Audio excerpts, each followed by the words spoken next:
Now, how does somebody get ready for something that's going to happen tomorrow? It's not really tomorrow. It's all in the vortex, and it's all now, and it's all in the process of becoming. And your inner being knows where you stand in relationship to everything you want, and where everyone else stands in relationship to what they want and to what you want, and how to put it all together. And when you are in the receptive mode, then you're just in the right place at the right time, receiving the thoughts that all fit together. There are so many who would call that coincidence or just a coincidence. We would call it a coincidence. It's a co-creative incidence. In other words, it's when you're tuned in, tapped in, turned on, and so are they. And so the world is awash with those like you who are looking for cooperative components. And sometimes they're in the receptive mode, and sometimes they're not, and sometimes you're in the receptive mode, and sometimes you're not, but you could be in the receptive mode so much more. You could be experiencing so many, many more experiences where you're tuned in, tapped in, turned on. And what's drifting into your experience is not drifting at all. It's being deliberately calculated with precision that non-physical understands, with the same precision that keeps your Earth spinning in its orbit in perfect proximity to other planets. We're not kidding you at all. You are cared for beyond our ability to describe it to you with these words. We just want you to know that you've created a vibrational reality that is ripe and ready for you. And with just a little bit of decision to quiet your mind enough that you can eliminate or alleviate the vibrational clutter that keeps you from being in the receptive mode. So all of these processes that we've written to help you move up the emotional scale. Processes when you're in despair to help you move up to at least revenge. Feels so much better than despair. But what we really wish for you is that you could every day sit for 15 or 20 minutes and find something that isn't very important to think about, like the dripping of a faucet or the ticking of a clock or the counting of your own breath or watching the flicker of a flame, something that requires a little focus but not enough to distract you much, where you focus until you feel your own detachment from the vibrations that bind you, your own detachment from the things that hold you in a state of dissatisfaction, your own thoughts that roll around in your mind all day, every day, that come to you so naturally by law of attraction. It's not happening because you're inappropriate in any way. It's not happening because you've done something wrong or because you don't deserve to feel better. It's happening because law of attraction is the master of momentum, and your vibration is where you last left it. And so if you've been having an argument with someone, or if you are at war about something, if you've been watching television and you're pushing hard against something, then you have an activation within you, because a thought is only as powerful as your habit of offering it. And your habit of offering it is all about the momentum of law of attraction. So that means those thoughts that make you feel bad when you think them, stop thinking them, all right? We've enjoyed this interaction immensely. So, but you can't just stop thinking that thought, can you?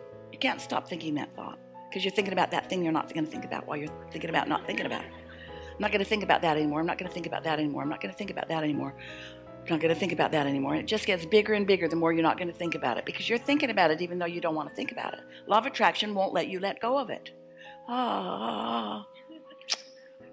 Deep doo-doo. Law of attraction won't let you let go of it. So you've got to think a different thought. But the thing is, when you've got a big raging thought and you try to think of the thought in the opposite direction, if you could do it, it would just rip your head off. You can't. The momentum would be very hard on you. It'd be like a train going 80 miles an hour that way and then suddenly going 80 miles an hour that way. It wouldn't be good for anything in the train. And so it doesn't work that way. But you can begin thinking other thoughts. So we've suggested things like when you go to sleep at night, your momentum stops. And when you wake up, you do have a window. It's about 2 seconds. A window where you can choose a different train of thought. But you usually don't. Usually wake up, look around, get reminded about what is, and go right back to that vibration pattern.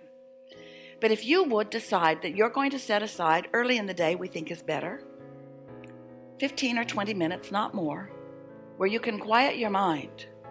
What will happen as you quiet your mind is that you will feel a detachment from everything that you've had going on. And after you do that for a day or 2 or 3 or 30, what happens to you is You reset your vibrational frequency. You put yourself in the vicinity of the receiving mode, and you begin having days unlike any days that you've ever lived before, because you've asked for it and it's already been given, and now you have found a viable path, a viable key to the receiving mode. At first, you'll wonder if you're getting anything done. At first, it will feel hard to empty out your head, because law of attraction keeps wanting to bring things back into it. But if you will just sit there, just softly, don't beat up on yourself, just breathe again, focus upon your breathing, let yourself feel the detachment from these thoughts. You will find yourself in a very short period of time in alignment with who you really are. And in that alignment, now here's the thing, when you first get in alignment with who you really are, it is logical that you would now know all that you know. That's what's going on here with Esther. She's in alignment with all that we are, and all that we know now is accessible to you and to Esther from us. She's in alignment. The momentum is there. But in the beginning for you, even though your alignment is just as extreme as Esther's is now, your ability to translate, your ability to receive, not quite yet up to speed, maybe, and the momentum of that alignment not quite up to speed, maybe. So at first when you meditate, that's why you don't really want to do it that much, is because it's not very satisfying, because it's kind of like nothing for a little while. No thought. And dear hearts, you know, you'd rather have a negative thought than no thought, because you like momentum. You like feeling like you're getting stuff done. But we want to sort of do a sales job the other way just for a little while and help you to receive personally the benefit of no thought.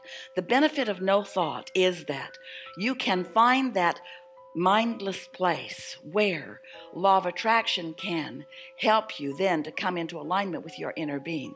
And if you're able to stay there for just a little while, what happens is that momentum of that no thought will become greater and greater until something will occur to you.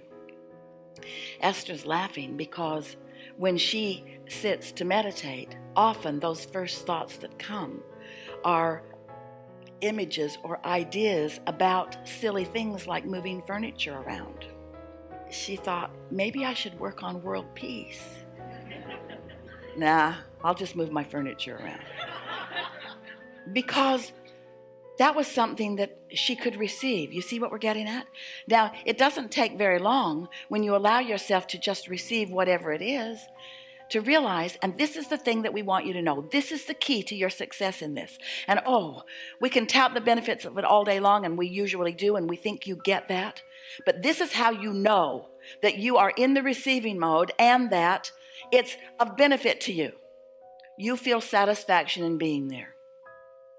And that satisfaction might just feel like ease and calm, or it might feel like off-the-wall enthusiasm.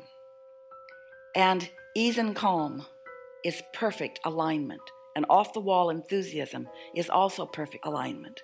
But what's the difference between off-the-wall enthusiasm and that feeling of peace and calm and ease? It's just momentum.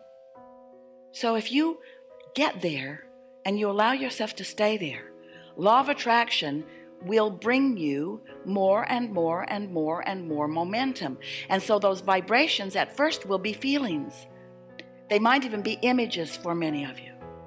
But they will be satisfaction if you'll just try it for a week or so. You will feel satisfaction. And then if you keep it up, then you've been meditating, you received that feeling, and now your thoughts are beginning to flow, and now your timer goes off. Esther sets a timer because she really doesn't want to give more than 15 or 20 minutes to this. Sometimes it takes 14 minutes to get there, depending on what's going on in your mind.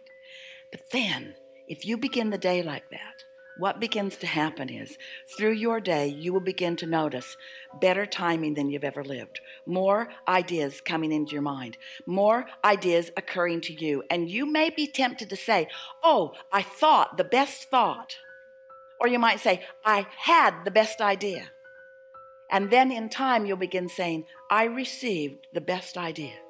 I'm in the receiving mode, because your inner being knows where you stand in relationship to everything you want, and knows, and here are the operative words, knows what your path of least resistance is to get you there. Which means your inner being might give you the idea that you want to move some furniture around, even though your inner being knows that you're going to move the furniture around with someone who's looking for what you know.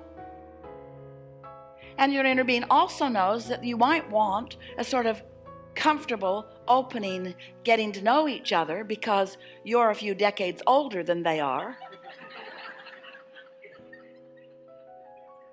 What would be the path of least resistance?